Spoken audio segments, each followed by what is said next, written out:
Boa noite a todos. Vamos seguir nesse trabalho, vamos dar seguimento a esse trabalho. E eu vou usar muito a minha característica pessoal. Eu sou bem analítica, sou bem socrática. Eu acredito que esse autor, Capelletti, também é um pouco assim. Ele é bem didático, ele é bem explicativo. Ele quer realmente que você entenda o que ele quer dizer, ele quer realmente que você entenda o significado das palavras. Ele é bem estruturado e eu gostei muito desse autor. Então eu vou seguir a mesma linha dele, porque na verdade nós temos a mesma linha. Então vamos começar a entender um pouco mais a forma de pensar, de trabalhar desse autor. Ele vai falar um pouco. Ele próprio se explica dizendo que o método dele é fenomenológico. E ele se explica dizendo que é fenomenológico. Fenomenológico, esse método é um método que vai observar os fatos, os acontecimentos e as tendências evolutivas emergentes no mundo atual. Ao entender isso, ele vem dar seguimento à sua explicação e diz que esse livro, que na verdade eles chamam um estudo, que já te dá uma visão mais abrangente de encarar esse livro, porque não é um livro, é um estudo, né? Esse estudo é para ser encarado como ver nele uma defesa das expansões da criatividade jurídica na sociedade moderna. E ele continua querendo que você entenda melhor o que ele quer dizer e ele vai explicar o que é defesa. Defesa é investigação, análise objetiva das razões que levam hoje em dia à mudança no papel do juiz. Legal, então a gente entendeu que ele tem um método fenomenológico, que é de analisar fatos, acontecimentos. Isso você pode tentar analisar de uma forma mais profunda, analisar a história, a sociedade naquele determinado fragmento do tempo, que é o mundo moderno, a sociedade moderna, as necessidades da sociedade moderna. E aí vamos pensar um pouco mais, né? O Capelletti, ele é um autor italiano, como o Pedro disse, e ele mesmo se explica dizendo que ele estava analisando principalmente a Itália, mas como ele também tem a característica de fazer um estudo comparativo, ele também puxava um pouco da Alemanha, da França, da Inglaterra. Não ouvi falar em momento algum do Brasil. Mas como não podemos deixar de fazer, vamos puxar essa conversa para a nossa Constituição Federal de 88, nossa Constituição brasileira. E nós encontramos no artigo 2º o seguinte: são poderes da União, independentes e harmônicos entre si, o legislativo, o executivo e o judiciário. E depois, em seguida, nós podemos observar o artigo 40, parágrafo 4º, que vai começar dizendo em seu caput: não será objeto de deliberação a propostas de emenda tendente a abolir. Inciso 3º, a separação dos poderes. O que nós observamos aqui, que a palavra-chave que eu escolhi para pensar em nossa Constituição é separação dos poderes. E que no nosso momento atual, é cláusula pétrea.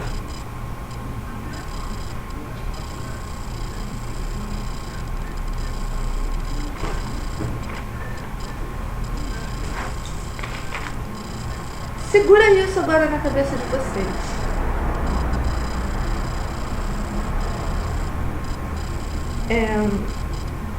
É causa pétrea. E a separação dos poderes também faz parte desse estudo do Capelletti. Sim, a criatividade dos juízes no mundo atual tem sim uma ligação direta com a separação dos poderes. Seguindo em nosso processo analítico, pensei em algumas perguntas que foram formuladas ao longo do texto pelo nosso autor. E como eu disse no início, ele é bem socrático aos meus olhos, porque ele tem uma forma didática de te fazer pensar e entender as coisas da melhor forma possível, tentando evitar qualquer mal entendimento do significado das palavras. Então eu pensei em alguma dessas perguntas para cutucar um pouco vocês. Na primeira pergunta ele diz: como são organizadas e operam os tribunais superiores? A minha intenção aqui, eu acredito também de Capelletti, não é dar todas as respostas às questões, mas sim provocar um processo de reflexão. Mas nós podemos entender que essa pergunta, organização, palavra-chave, como são organizados, podemos tirar a palavra ordem, e opera os tribunais superiores. Isso subentende uma visão bem positivista e bem delimitada das funções e organizações nos tribunais superiores. E se nós formos lembrar, a palavra ordem e progresso está na nossa bandeira. Essa preocupação com as delimitações, estrutura e ordem fazem parte da nossa história. Quem quiser saber mais um pouco sobre essas organizações de poderes, isso se encontra a partir do artigo 92 de nossa Constituição. Não vamos nos ater a essa questão, propriamente dito que isso seria um estudo mais à parte e não temos tempo hábil para tal. Continuando o nosso processo de análise dentro de perguntas, seguimos assim: é realístico esperar que tais cortes exerceriam de maneira razoável, mais grau de discricionalidade que lhe fosse atribuída?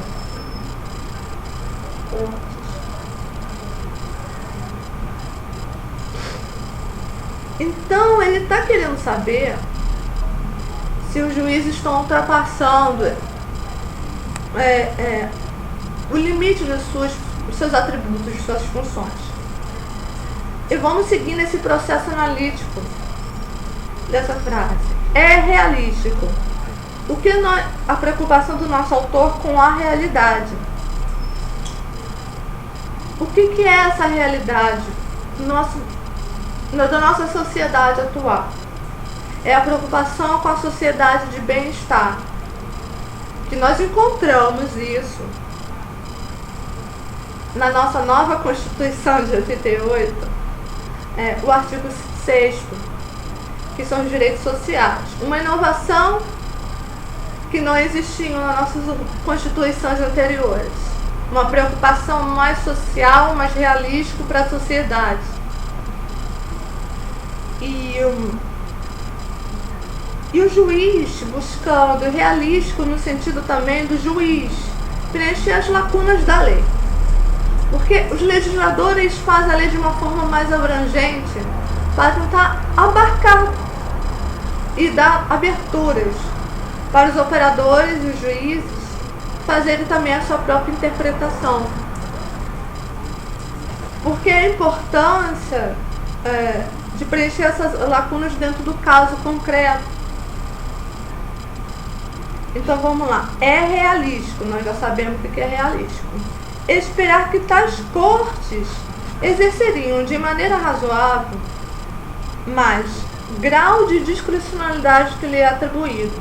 Discricionalidade é a capacidade de escolha perante o direito. Perceba-se que direito e lei não são exatamente as mesmas coisas. Essa capacidade de escolha está baseada em critérios que o juiz deve observar ao fazer seu processo criativo e interpretativo. Critérios de oportunidade, conveniência, justiça, equidade, razoabilidade e interesse público. Então voltemos à frase: é realístico esperar que tais cortes exerceriam de maneira razoável mais grau de discricionalidade que lhe fosse atribuído? Ele está querendo saber aqui, como eu disse, os juízes estão passando dos seus limites, dos seus atributos. Deixa esse ciúme, mamãe. Deixa esse ciúme. Então, continuando nosso processo de análise, vamos para a seguinte questão. Existe desequilíbrio na distribuição dos poderes? Em caso de afirmativo, é realístico esperar que os juízes possam, em desejo, lançar o próprio peso sobre o prato da balança para alcançar o melhor equilíbrio? Então, ele está querendo saber se seria um desequilíbrio o juiz usar o seu próprio peso, sua própria medida, sua própria subjetividade ao aplicar a lei ao caso concreto.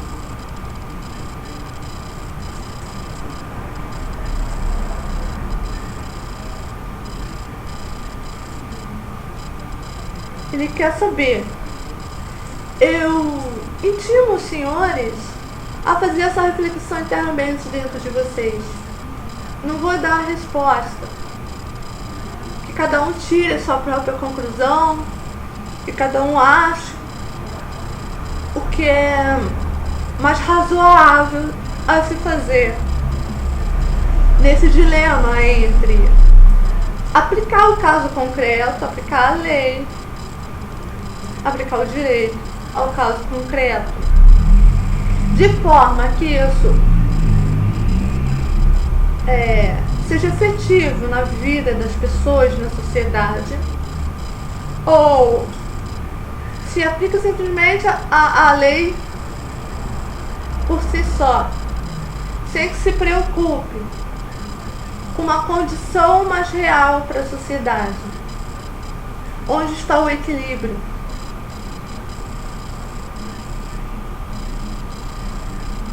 Onde está o equilíbrio? O que é o certo a se fazer?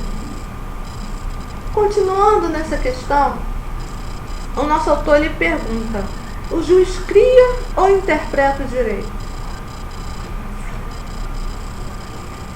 Esse ele nos dá a resposta.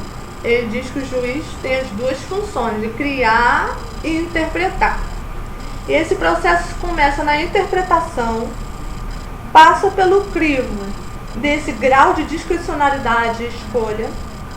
Observe que como grau se entende que existe uma diferença de graus de discricionalidade entre o judiciário e o legislativo. Isso tem um limite dado pela Constituição a nível processual e substancial. Então, depois desse processo discricionário, aí sim o juiz alcança o processo criativo, que aí ele vai estar entregando o seu próprio peso, a sua própria subjetividade para produzir esse veredito dentro dessa criatividade. Para continuar esse nosso processo de análise, eu escolhi alguns autores para tentar explicar sobre criatividade e interpretação. Peço desculpa caso eu fale algum nome errado. Esses nomes é uma problemática. Nome geralmente é uma problemática. A gente pode cair em algum erro de pronúncia. Mas vamos tentar, não é mesmo? Então, Radcliffe vai dizer o seguinte: jamais houve controvérsia mais estéril do que o concernente à questão de se o juiz é criador do direito. Então, Radcliffe vai dizer: se o juiz é criador do direito, e ele responde categoricamente, diz: é óbvio que é. como poderia não ser. Em seguida, vamos entregar o processo de análise ao nosso pensador, doutrinador, Morton White, que ele vai falar sobre a interpretação jurídica. Interpretação jurídica é um fenômeno do século XX. É uma coisa atual, acentuada pela revolta contra o formalismo. Essa expressão revolta contra o formalismo, nós temos que parar para entender isso, né? Formalismo, quem vocês lembram? Gente, ajuda! Quem vocês lembram? Tiago, você que ama essa pessoa que falava sobre formalismo, e nós estudamos até aqui, você se apaixonou. Formalismo lembra Kelsen, certo? Mas o processo criativo e esse estudo que nós estamos demonstrando faz parte da facção dos reformadores, que se rebelam contra o formalismo jurídico. Então, entendendo essa revolta ao formalismo, nós vamos entregar esse entendimento para ilustrar isso de uma forma bem lógica. Nós vamos entregar isso a Montesquieu. E ele diz que o formalismo é um mecanismo ao qual o juiz, segundo Montesquieu, então podemos dizer que o formalismo é um mecanismo ao qual o juiz, segundo Montesquieu, é inanimada boca da lei. Quando a gente ouve essa expressão, a gente para e pensa, nossa, um juiz, uma pessoa que estudou anos e anos, tem uma certa, foi advogado experiente, para chegar ao cargo de juiz, é uma pessoa que sabe, que estudou muito. Para ser simplesmente a inanimada boca da lei? Será que não podemos tirar um pouco mais desse ser pensante? Será que não podemos puxar um processo analítico e reflexivo dentro da sociedade? O ser humano é muito mais do que uma inanimada boca da lei. O ser humano pensa, ele é capaz de raciocinar, ele pode ser um iluminado. Então, chega a ser até uma ofensa aos juízes, uma inanimada boca da lei. Bom, seguindo em nosso processo, vamos entender que os reformadores passaram a defender o papel do juiz, que é declarar a lei de forma criativa, concluindo valores pessoais e argumentos da história, da economia, da política, da ética, da sociologia e da psicologia. Mas nosso autor, apesar de me parecer que ele defende esse processo de criatividade, ele tem algumas preocupações quanto a isso. Ele tem uma preocupação se isso pode se descambar nas mãos do ego do ser humano. E ele diz, ele levanta essa questão, se é que essa concepção de juiz legislador não minaria a ideia fundamental da separação dos poderes, ameaçando a democracia e conduzindo ao Estado totalitário. Até que ponto o juiz pode produzir e criar na aplicação da lei, no caso concreto, usando seu subjetivismo, suas próprias concepções, adaptando-se à lei e ao direito, sem que o seu ego, seu orgulho, vire um poder totalitário, autoritário e, por que não dizer, tirânico. Que garantias temos que isso não vai acontecer? E por fim, eu deixo os senhores refletirem. E por fim, eu lembro, senhores, que a nossa história, a nossa Constituição tem passado um processo evolutivo de mudanças. E pergunto, qual será o futuro da separação dos poderes? Será que a separação dos poderes vai desaparecer da cláusula pétrea?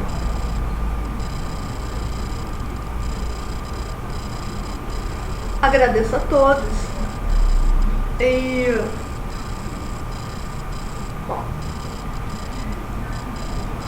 agradeço a todos em nome do grupo e espero que esse processo filosófico, analítico, de grandes pensadores que todos nós somos por estudar, tenha contribuído para produzir esse nosso trabalho. Obrigada.